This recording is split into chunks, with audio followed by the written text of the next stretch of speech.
Welcome to Firsts in Fiction, your first stop for learning to write fantastic fiction. I'm your host, Aaron Gansky, author of The Bargain, the Hand of Adonai series, and Firsts in Fiction.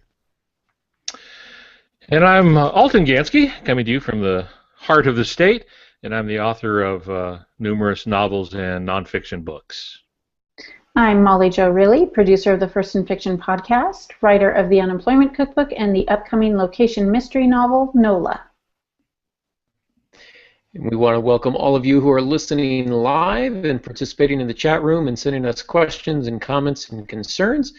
And if you are not, if you're just listening to the audio version or watching on YouTube later, just a quick reminder, you can find us live Tuesday nights, 6:30 p.m. in the Pacific Standard Time Zone. For your East Coasters, that'd be 9:30. And we'd love to have you join in and participate in the chat room, and that'd be great. If you can, I understand, but if you want to watch us live, that's the time to do it. If you're looking to reach us, you can reach us at firstsinfictionpodcast@gmail.com. That's with an S on firsts, and don't forget the podcast before the @gmail.com. You can add us to your circles that way, and when we send out updates of when we are casting, you'll get those. So you'll be in our circle, and everything will be wonderful. So. Also, if you're watching on YouTube, don't forget to click the thumbs up button. That helps us out tremendously. And tell a friend about us if you don't mind. So thanks again for listening. Our Ask the Author comes from Mia Northrup again. She contacted me some weeks ago via aarongansky.com and left me, I think, 2 or 3 questions. And so I've got another one that just came in on Facebook I'll try and add from somebody else that I'll try and add in next week. But for now, we're going to answer Mia's second question, which is, have you ever worried that references to real people, such as current political figures or technology or media, such as iPhones, Facebook, etc., would negatively date a book? Is there a trade-off between reflecting current trends and the longevity of a novel? And so my response to that is, I used to worry about that, and now I don't. And the reason is, the novel that you're writing is a product of its time, and so whatever references you make to pop culture, to popular movies, or actors or actresses, or musicians, or political figures, all that's doing is helping to establish your setting. Kurt Vonnegut Jr. did this in Slaughterhouse-Five. He's got all sorts of references to people I've never heard of, and you look them up, and some of them are real, and some of them are made up, and there's a nice little mix in between there, and you'll get a lot of times people listening to different songs that are popular at the time. I don't think it negatively dates a book in the sense that all it does is better ground your reader for the time period in which your book is taking place. Classics are classics regardless of what dated technologies or pop culture references or political references are referred to. They're classics because they're well written, and part of that is developing a real vivid setting. And one of the ways you can do that is by making those references. Now, you don't want to overdo it, obviously. You don't want your entire book to be like name-dropping, so to speak.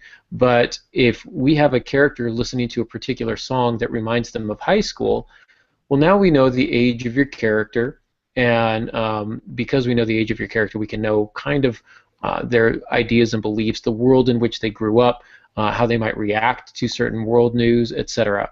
And so I don't see it as a negative thing so much as it is an establishment of your setting. Would you agree with that, Pops, or do you kind of take the opposite stance? No, I agree with it for the most part. It can be a problem when you do things like republish books, or if books are on the shelf for a very long time, especially in the area of technology, not so much individuals. My bigger fear of using real people is lawsuits. Even if you win the case, it's still going to cost you a ton of money just to say, no, I'm not guilty of that.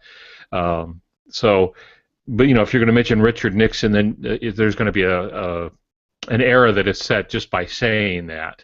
Or if you mention President Barack Obama, we know there's a certain span of years where that's going to where all the action is going to take place, so it helps fit that. The problem comes in technology, and I faced this when I started republishing some of my works. So my earliest works, which are by my hands and through my eyes, both take place long before the big technological revolution. There was, some computers and stuff, but most people didn't carry cell phones. You could get them, but they're really expensive and really large. So most people didn't carry cell phones. They carried pagers. And so when I went over the book again and then wanted to republish it, my fear was people would ask, well, why wouldn't they just use their cell phone to make the call? So what I did is I just put on the first page of the book, before you get into the story, the year. It is, I forget what it is, it's 1992 or something like that. And so they know the year. The other thing you can do is you can timestamp some of your early chapters. And then the people know that they're not in 2016, they're in 1973, and technology is going to be very different. And where I first encountered this was in a Michael Crichton book, the one with the apes. But anyway, it was a Congo, yeah. And I read the original. I think before it was revised and stuff. But they have a guy in the jungle, and he's got a big backpack, and in the big backpack is a portable computer, which was just whiz bang then, and it had all of 64K memory. So it sounded very funny to me, and all the technology in the book was just really outdated by the time I got to it. And that's just a few short years. So your technology can help you set the stage, but it can also mess you up a little bit later if you're not clear about making sure your reader knows exactly what the time period is. So sometimes just time stamping it solves the whole thing. Agreed. How about you, Molly? I think a bigger concern is the use of slang. There's relevant media and people to help set the scene, and the technology, like you were saying, is always there. But it's the language, it's the lingo that shifts even after just a few years, and that is, for me, harder to decipher. We're always going to know what a computer is, or a cell phone, or a mobile phone, even if it's not the same model, even if it's a more primitive model. But there are some words that were in use 10, 15 years ago that are absolutely not in use now. And so for me, I would try to avoid that. I'll use local dialect, especially in NOLA, because they're in New Orleans and there's a lot of language there. But generally, it's the slang that would trip me up when I'm reading a book. So I try really hard to not use slang. Far out. Solid. That's, and you just proved my point. Thank you so much. That's the cat's meow. That's the pajamas. See, it's like a freaking box of worms every time I open my mouth around you two.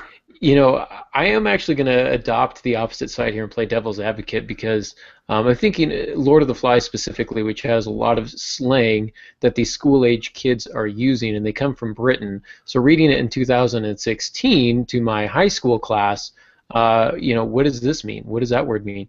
I didn't get those questions a lot because it was clear from context. The popular Maze Runner trilogy, who is it? Is it James Dashner that wrote that? Who wrote that? Somebody, if Tess were in the chat room, she'd tell me, but I'm drawing a blank on who wrote the Maze Runner trilogy. I'm going to kick myself when I find out, but I'll find out. He created his own slang, which by creating his own slang, it does not date the book specifically, but also somebody else who did that is Clockwork Orange. What is that guy's name? Stanley Kubrick, who wrote Clockwork Orange, and he kind of had his own slang. So there, you can create your own, or you can just use the regular slang of the day. The problem comes, and this is where I think a more worrisome or troublesome issue arises, is when you're using 2016 slang in a book that takes place in 1980. For example, I was reading a book, a manuscript, for a friend of mine that took place in the 80s, and he was talking about going to Vegas and watching Penn and Teller and staying at like the Bellagio, and I started thinking, and so I had to go and do some research, and no, the Bellagio wasn't built then, and Penn and Teller didn't start playing Vegas until like the 90s, and was making references to commercials, like local commercials that didn't start playing until late 80s, early 90s, whatever the case was. So his time was a little bit off. I didn't have a problem with the references to the Bellagio or Penn and Teller. I had an issue with the fact that the dates didn't line up. And so if you've got somebody using a cell phone in 1964, readers are going to raise an eyebrow, and that's going to be problematic. Conversely, if they're in 2016 and not using a cell phone, why not? And so I think it's more an issue of, if you develop your setting properly, specifically, precisely, then I don't think it's worrisome at all to use popular figures, pop culture, political figures, music, whatever it is, technology, just as long as everything's consistent. And so that's kind of what I would say. You guys want to disagree with me? I play devil's advocate, and somebody else want to play devil's advocate now? No, because before the show I called you a liar and you got upset with me. So you're just brilliant and intelligent and know everything of which you speak of. And I was so excited that you didn't call me a liar in public, and now you've gone and done just that. So I said I support you. Pops, you were going to say something? Well, I was going to say that if you write enough books, you're gonna trip over that sooner or later. And I did it in a book, A Ship Possessed, because I have two timelines. I have a World War II timeline and I have a current timeline. And in the World War II timeline, the protagonist for that timeline is remembering an argument he had with his wife while they were sitting and watching Milton Berle on television, which couldn't have happened for another 2 years. And I didn't even remember that I put it in there. I think I just put a line in, was going to come back to it, forgot all about it, and it was published. And so I was off a couple of years, and you'll get the letters. Yeah.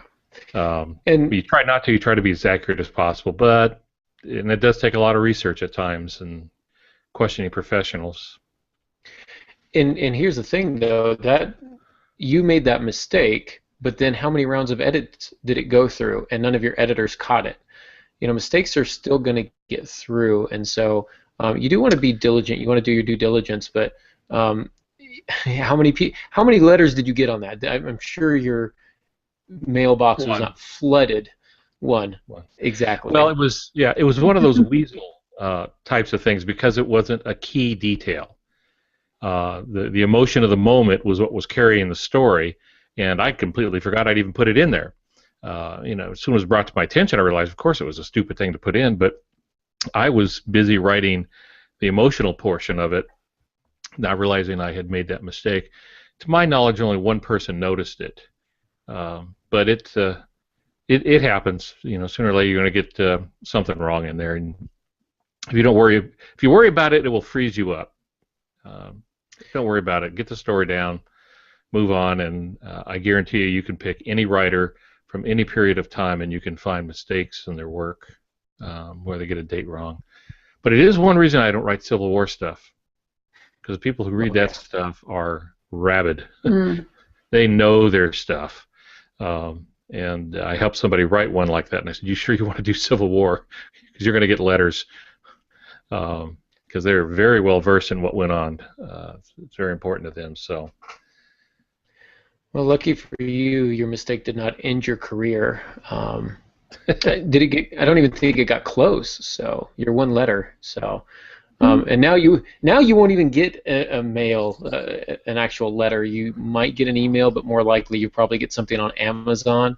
You'll have that one person who gives you a 1-star rating. Oh, yeah, I'm watching Milton Berle 2 years early. And that's well, no, the person was really kind about it, and it happens in Crime Scene Jerusalem. I talk about blood splatter. Well, criminologists don't call it blood splatter. It's blood spatter, no L in it. And again, I didn't even realize I'd thrown the L in there. And spell check's no good for that kind of thing. So, yeah, and I corrected it. If you buy the republished book, now you'll see that I corrected those. But, you try to fix them as they come along. But you can worry so much about some of this stuff. It becomes the paralysis of analysis. Yeah, you're probably going to make a mistake sooner or later. So just get on with it. Yeah. Agreed. Well, let's turn our attention now to our main topic, which is endings. So thanks all for tuning in, and that's the end. Okay, is that what we're doing? So I think I used that joke the last time we talked about endings, and it's still funny.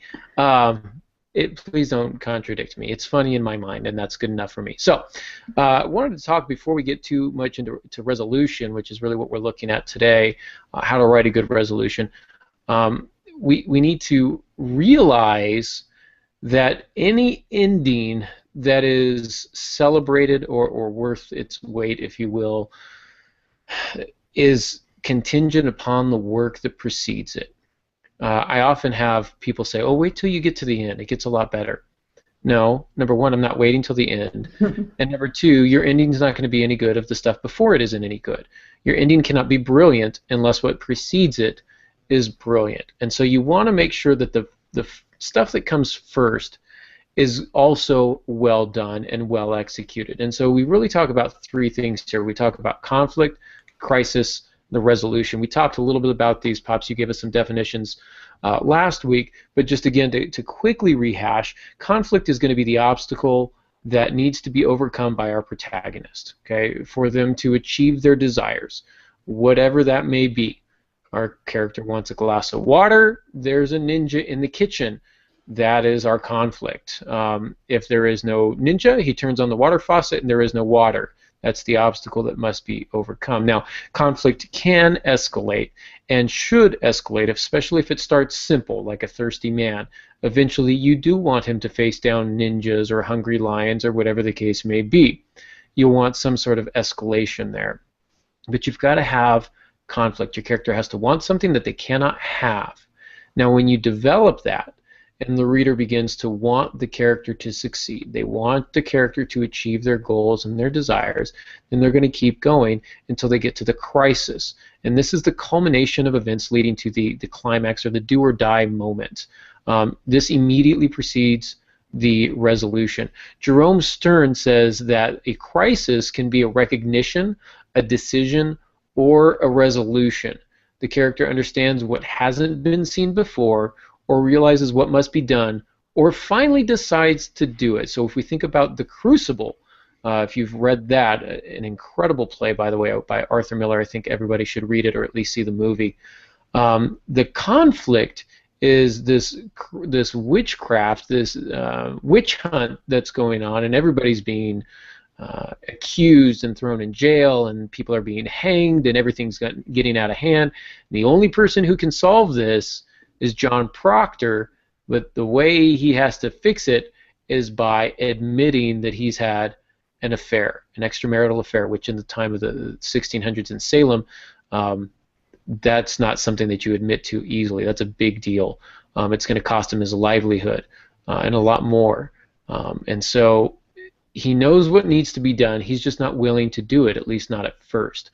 And then that's a good example of the conflict that continues to escalate, and then the crisis moment where John Proctor is faced with a decision that has to be made, and he finally makes what he believes is the right decision. And so that's a great example of the crisis. Now, he also says this, and I think this is really important, that timing is crucial.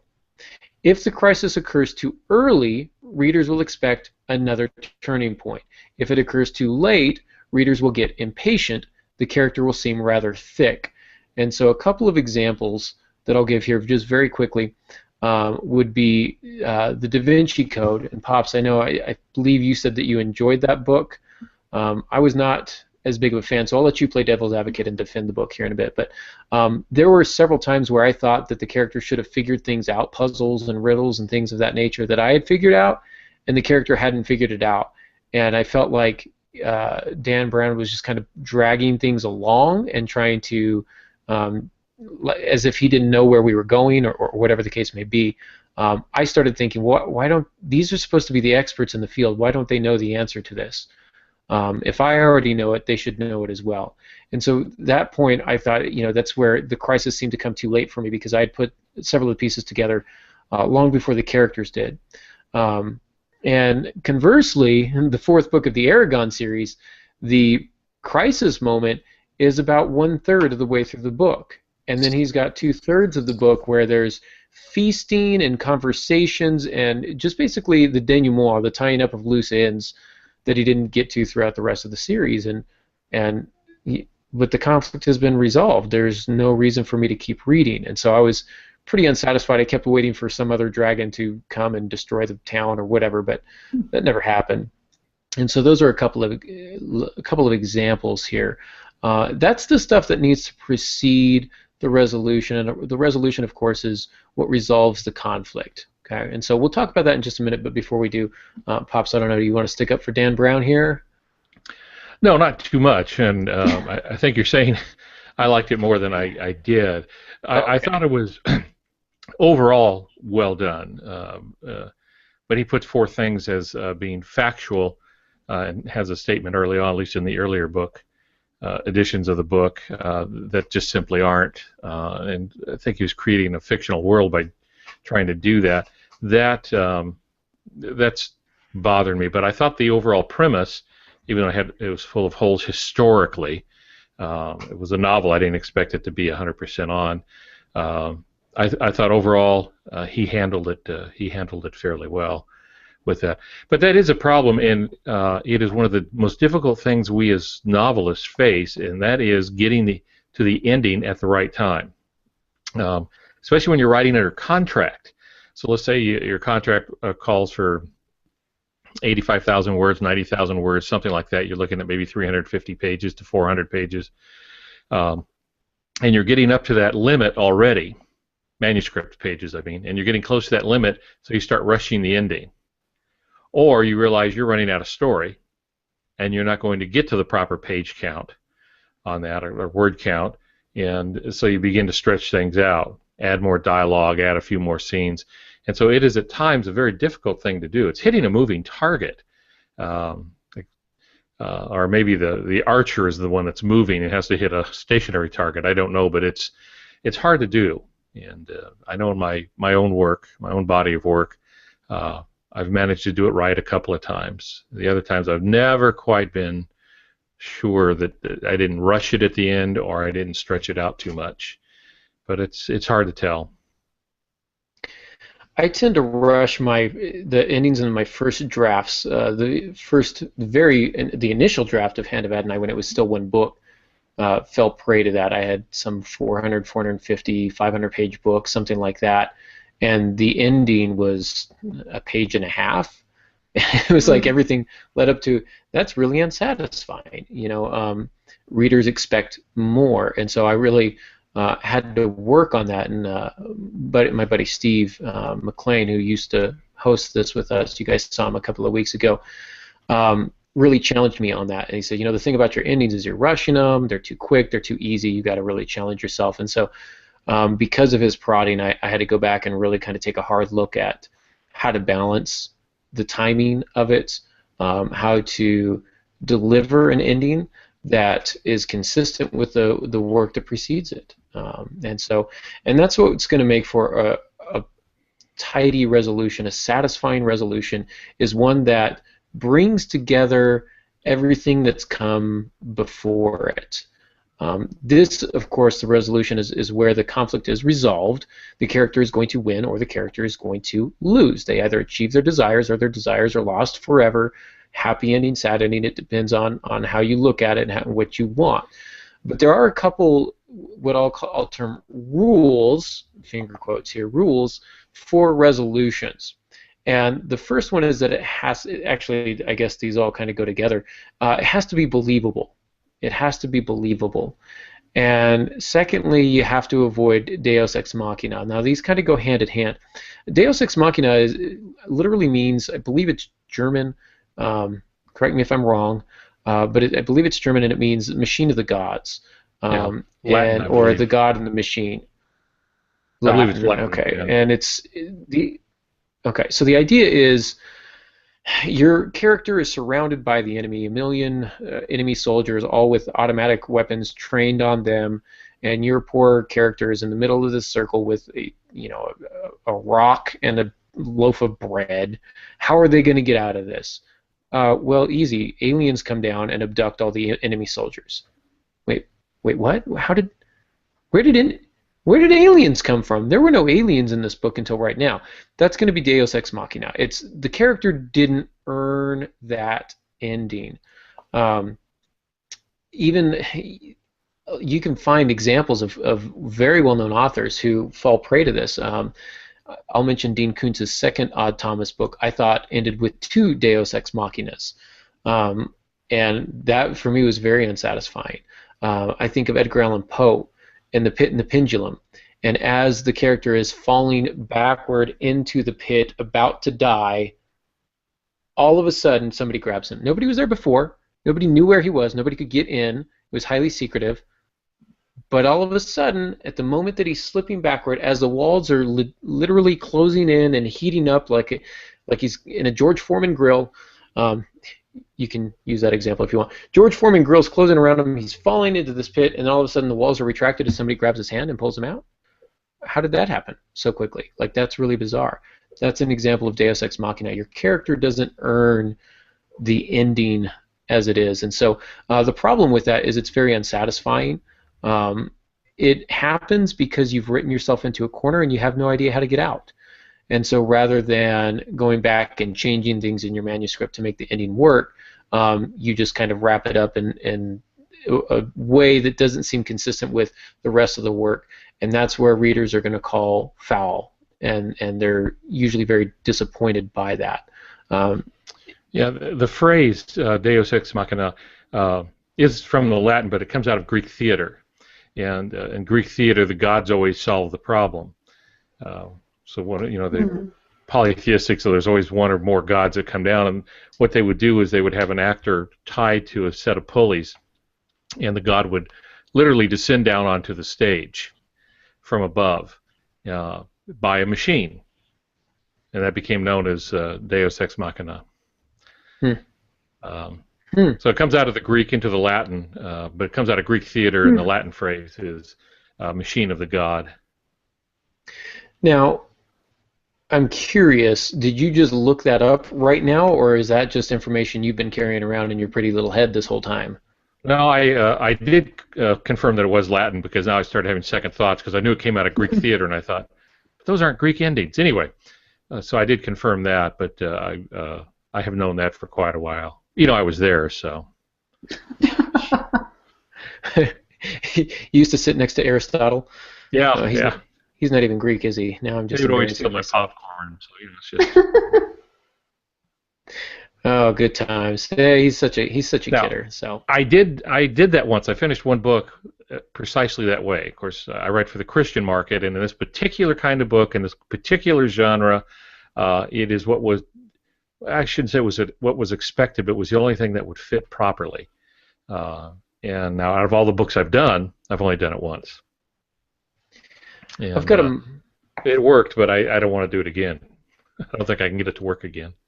Yeah, whenever it seems too convenient, that's when readers start. That's kind of a Deus Ex Machina. I've got a moment like that in the bargain, and it's hard when you're writing Christian fiction. At some point, you want to show that God is at work, but that's kind of a different topic. But the idea is readers don't have a problem with God or gods or aliens or whatever else solving the conflict, so long as the protagonist is involved in it. If your main character finds a way to use the rock and the loaf of bread to summon the aliens to abduct the enemies, then it's then, I mean, which is, that's how, I don't know how you summon aliens, but that's how I do it. Then it's okay. Then it's strangely all right. If in your work you have established that in this world that a loaf of bread and a rock is what is necessary to summon aliens to subdue your enemies, well then okay. You find a way to get your character with a rock and a loaf of bread, and we're good to go. But do not just simply provide that ending without doing the work beforehand, without letting your protagonist be intimately involved in the resolution of the conflict. So there's that. Now, what kinds of resolution are there? Well, there's several. One of my favorites is called the open resolution, and this is where the readers determine the meaning. This is, you can think of stories that end, a beat before you might expect them to. Raymond Carver did this a lot, especially in his early draft of A Small Good Thing, which is called The Bath, and it has to do with a birthday cake. Mom purchases this birthday cake, and rather than just buying it from the store, she goes to a baker, hires him to make a special birthday cake. On the way out, little Scotty is hit by a car. Ah. And so Scotty goes right to the ER, and the whole story is Scotty going to make it? And Mom will not leave Scotty's side. Finally, Dad says, go home, you're tired, you're worn out, you need to take a bath, just relax. I'll stay here with Scotty. She goes in, takes a bath, the phone rings while she's in it. She jumps out, of course, soaking wet, picks it up, and the idea is that it's the baker on the other line, but it's never said. So she says, is it about Scotty? And the ending says, Scotty, the voice said. It is about Scotty, the voice said. It has to do with Scotty, yes. And that's it. That's how the story ends in that first version that was edited by Gordon Lish. After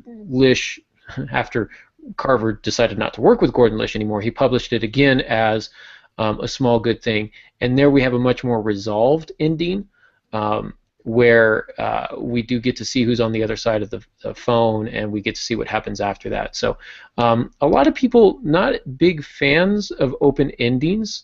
My story Drive, it has an open ending. Most of my short fiction does, because I think it really works with flash fiction, because you don't have a lot of time to do to tie everything up. Lou Anders on the popular podcast Writing Excuses, Season 6, Episode 20, I just looked this up, talks about as he was putting together an anthology, somebody had submitted a story, and so he printed it out, and his printer left off the final page. And so Lou Anders read the story, loved it, bought it for the anthology, sent it back to the author for edits. The author sent it back with the last page, and Lou Anders goes, what's this last page doing here? This doesn't belong here. And the author's like, well, that's what I sent you. And Lou Anders like, well, it doesn't work. Get rid of it. And that, I think that story may have gone on to win some sort of award, if I remember the story correctly. But the idea is that leaving off a little bit early actually has a pretty profound impact. So, Pops, you have any open resolutions in any of your novels or short stories? I have unresolved problems at times, and I have some in my books too. But bump. Nice. Clever. I have found if you leave it open, as if you just quit, you get letters, and sometimes it has to do with point of view. I did a book called Dark Moon, where a red spot appears on the moon and begins to spread across its face over a period of days. And I'm just going to give the spoiler here. I never explain what the red dot is, the red spot. And I get letters about that. Well, my reasoning was nobody on the planet knows what it is. So I would have to step out of my third-person close point of view and start revealing things that none of my characters could know, because the moon's 240,000 miles away. So who's going to know? Mm-hmm. You're not going to, send someone up there quickly, take a quick look around, come back and tell you what it is.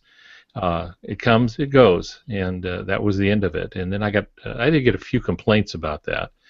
Not a lot, but a few, because some people really don't like the open ending. They want everything tied up nice and neat and put in a box with a bow on it.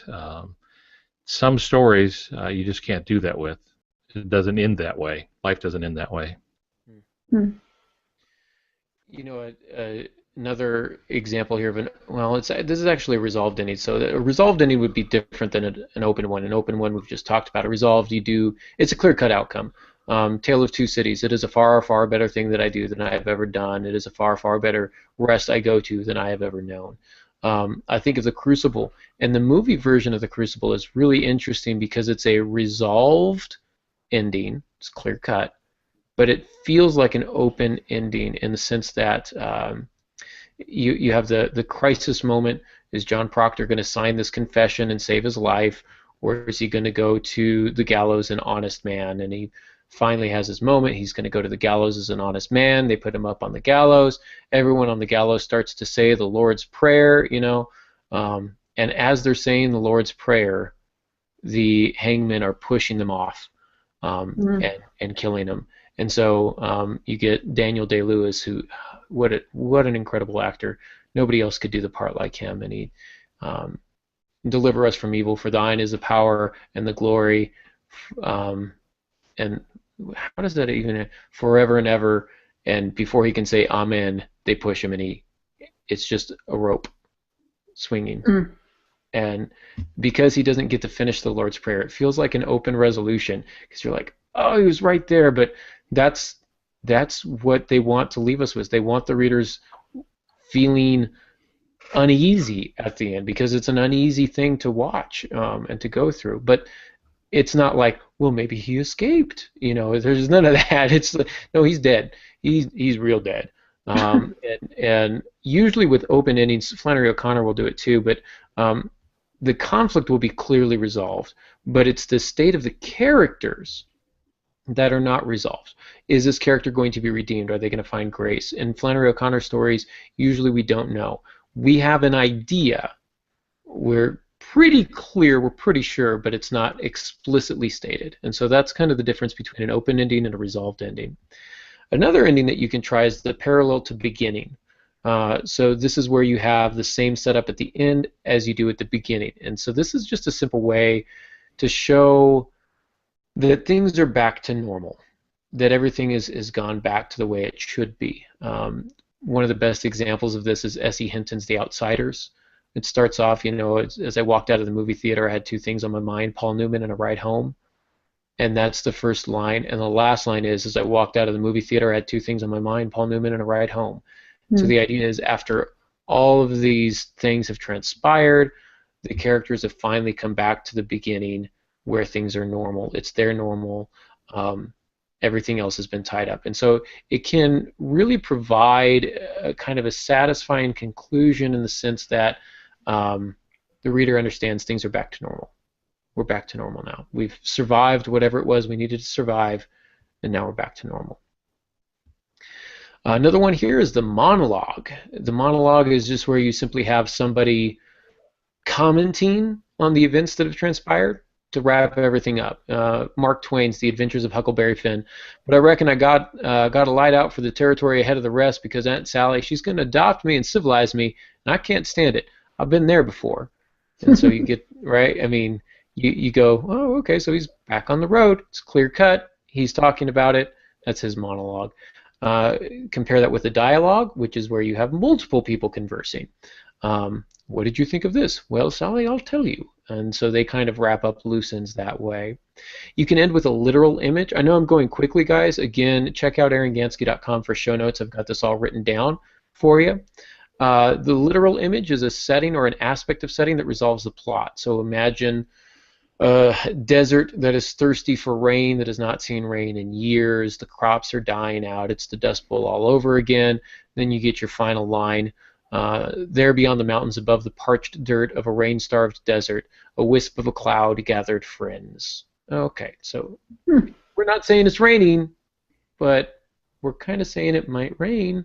So it's somewhat open, but there the image is resolving the conflict. Were you going to say something, Pops? No, I was, but I for the life of me can't remember what it was. It implies that something is good is going to happen. There's going to be some resolution. There's a spot of hope in something like that. But to go so far as to explain all the hope and how they felt about that and how things turned out is to beat the problem too much. It's just to keep going on. The writer who trusts the reader enough will figure that out. So when you have that cloud gathering friends and then you just end there, the reader will get to decide whether or not that leads to rain or not. But it gives that spot of hope, and so it ends the book on a positive note. You know, it's funny that you mentioned that because I did the same thing in The Bargain originally, and had some readers look at it, some early readers, beta readers, and they're like, "Oh no, you're not going to end it that way. You've got to give us more." And so they felt it was because I'm just going to say my ending wasn't strong enough the way I had done it. I thought it was. I thought it was super literary and awesome and amazing. Readers disagreed, and so I had to give them a little bit more to give them a more clear-cut resolution. And I think the book is stronger for it. I think the reason I cut my ending short in that example is because I wanted to be cool and awesome and literary. That's the wrong reason to cut your story short. The proper reason for cutting your story short is because it makes a better story. Never do something that you think is going to be cool just for being cool's sake. Always be intentional with your writing and make sure that your choices are developing the story the way it wants to be developed. The last type of ending that we've got here is the symbolic image, and that's where you get some sort of symbolism that resolves it. He stood near the front of the church, the shadow of the cross stretching over him. The Life You Save May Be Your Own, by Flannery O'Connor, as this crooked evil man is speeding off very fast in the rain, driving in the rain. He passes a sign. He says, "O Lord, break forth and wash the slime from the earth," as he passes a sign that says, "Slow down, the life you save may be your own." So O'Connor doesn't say this dude dies. That dude dies, right? Here's a symbolic image, right? We understand that sign is meant immediately for him, and we know that God is going to break forth and wash the scum from the earth. This poor man just doesn't understand that he is the scum of the earth. And so that's a fantastic way to end the story. I thought it was just really well done. Kurt Vonnegut Jr. in Slaughterhouse-Five, one bird said to Billy Pilgrim, "Pooty weet," which is highly symbolic. And if you've read the book and you get it, great. And if you've read the book and you don't get it, keep thinking. And then also reread chapter 1, and it will explain everything to you. But I love that ending. Normally when I get to the end with my students, they read that and they go, "Wait, what? That's the end?" Yeah, that's the end. Why does it end there? That's a dumb ending. No, that's brilliant. You're dumb. I just like to tell my students they're dumb as much as possible. I think that really, encourages them. I'm joking, by the way. Don't get me fired. So, those are the different types of endings that I've got listed here. Pops, I don't know if you've got any others or if you have got comments on these. No, I think you've got that down great. And again, the show notes will be very helpful because it is covering a lot of material, especially if you're listening to the audio-only version. You can get these. There's no charge or anything for them, but you can listen to the cast again and go over these. So be sure to pick those up at aarongansky.com. And if you feel like you should pay for them, then we'll be more than happy to take your money. So, but we don't have a way to do that right now. So just appreciate them as our gift to you. Now, here's the thing, though. We've got all these different endings. Once you have chosen what ending you want, then you can start thinking about some other things. A lot of writers, I'm going to say, and I'm going to ruffle some feathers here, mistakenly believe that the ending or the denouement,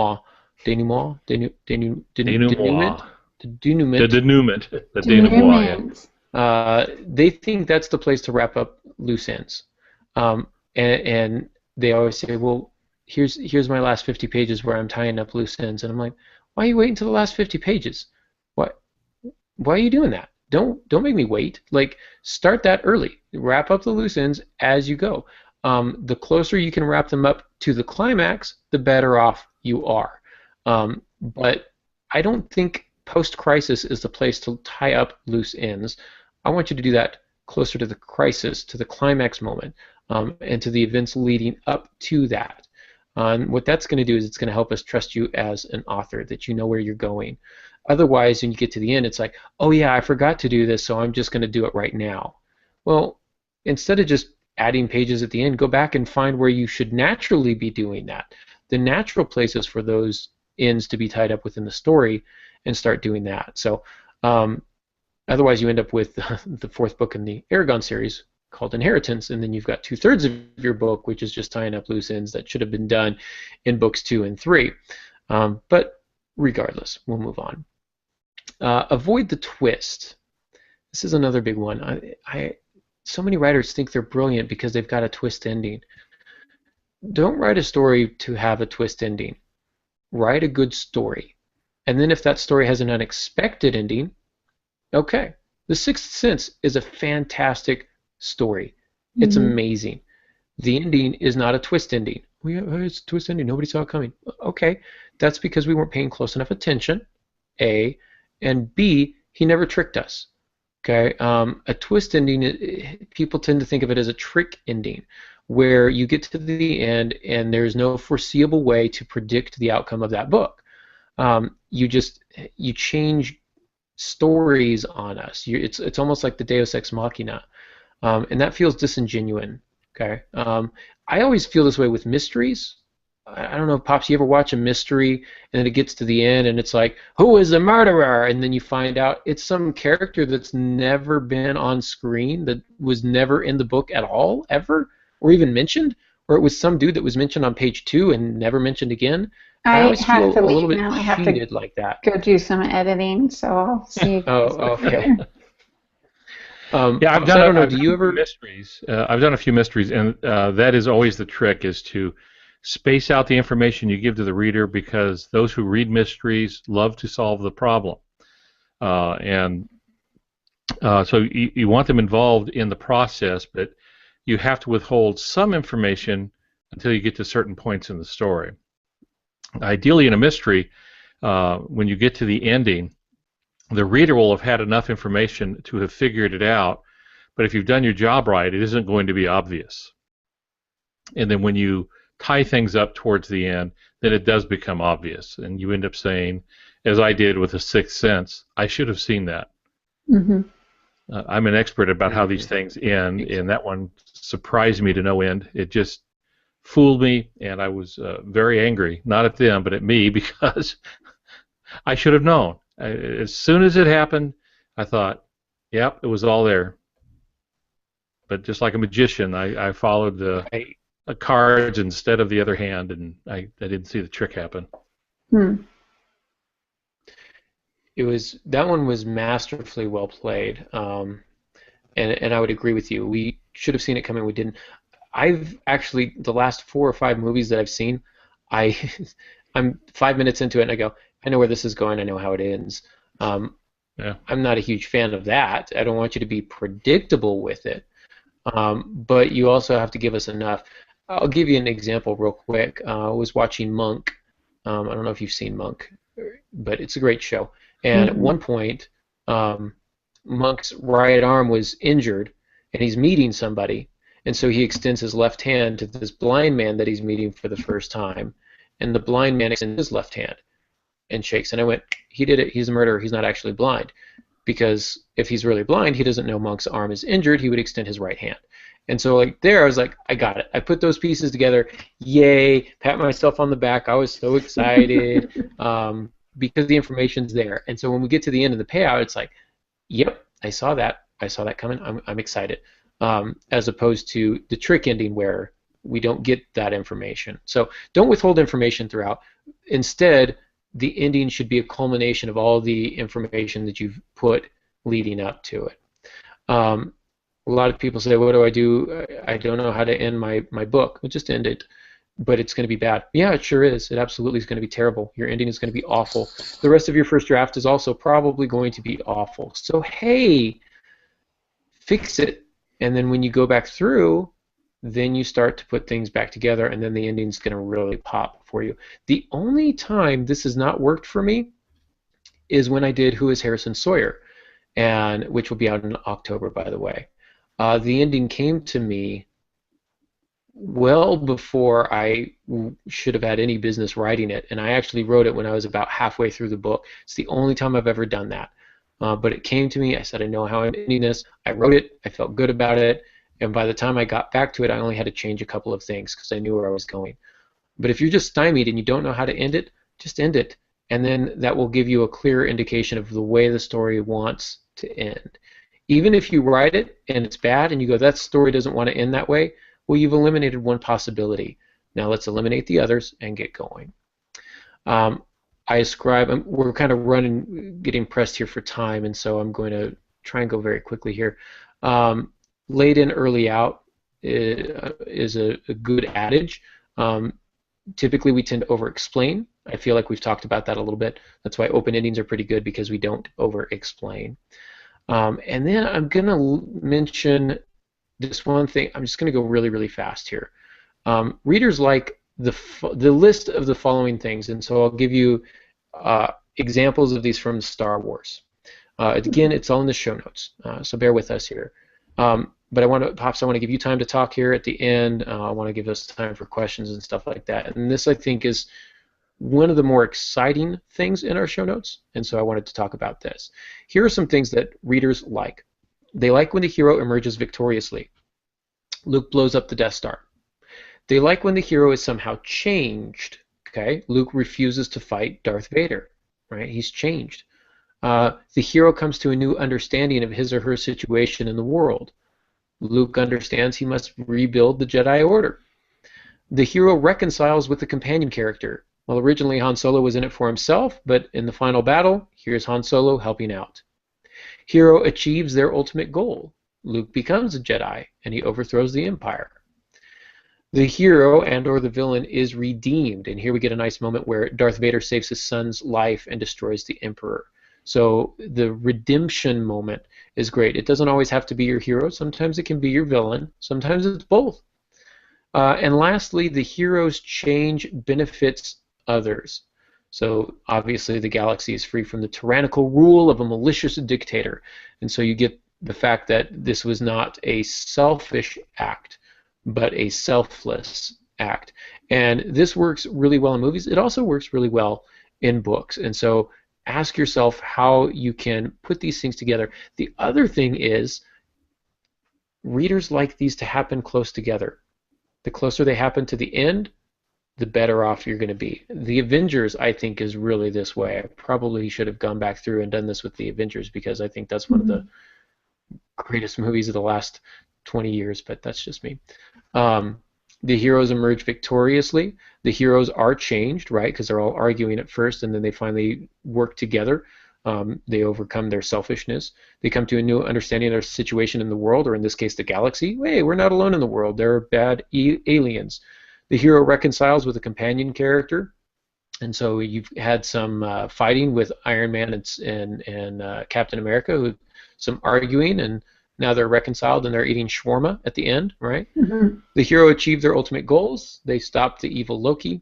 The hero is redeemed. You've got Hulk, who is out of control, finds a way to get himself under control and smash in a good way. And the hero's change benefits others. They save New York. There, I just did it for the Avengers. Nicely done. Myself. All right. Thank you much. Pops, questions, comments, concerns?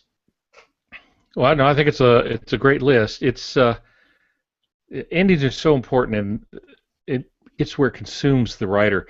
The best time to settle on an ending is when it comes to you, and you will know viscerally when it fits.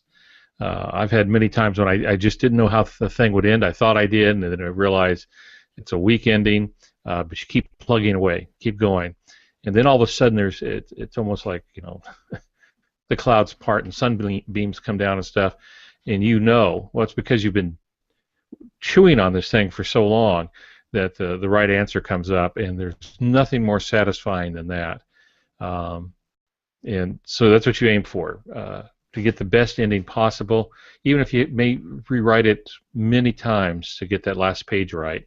It is worth it. But don't overthink it in the beginning. Now, if you're an outliner, you will be thinking about it during the outline time. If you're an intuitive writer, a discovery writer, you may not know till you get close to the end, which is really an awkward thing to go through. It works, it's just you have to learn to live with that if you're going to be a discovery type writer as opposed to an outliner. There isn't a better or worse way. It's just whatever works for you, and it gets you that proper ending. The one thing you don't want is after you send the book off and the publisher has it, or after you're self-publishing, whatever, you send it out there, and then a few weeks later it occurs to you that you just come up with a better ending for it. Then it's too late. So let it stew on it for a bit. Let it percolate until it you're sure it's going to do everything it needs to do. It's going to be faithful to the story. Yeah. I peeked, Molly Jo. I apologize. I peeked at the room, and I noticed Bruce Brady was asking about a URL for the Lou Anders podcast, and so That's, I think it's just writingexcuses.com. If you do a Google search for Writing Excuses Lou Anders, he's not on all of them. He's only on a few. Writing Excuses Lou Anders. Um, his should pop up. I know it's season 6, episode 20. I remember that. I would also suggest that if you're really interested in endings, a lot of what we talked about today I got from um, Writing Excuses podcasts on endings. They've done 2 or 3. One of the what I thought was really a great piece of advice came from oh, I can't think of her name right now. She's got 3 names. Mary Robin Co. Cole, something, I can't remember her name.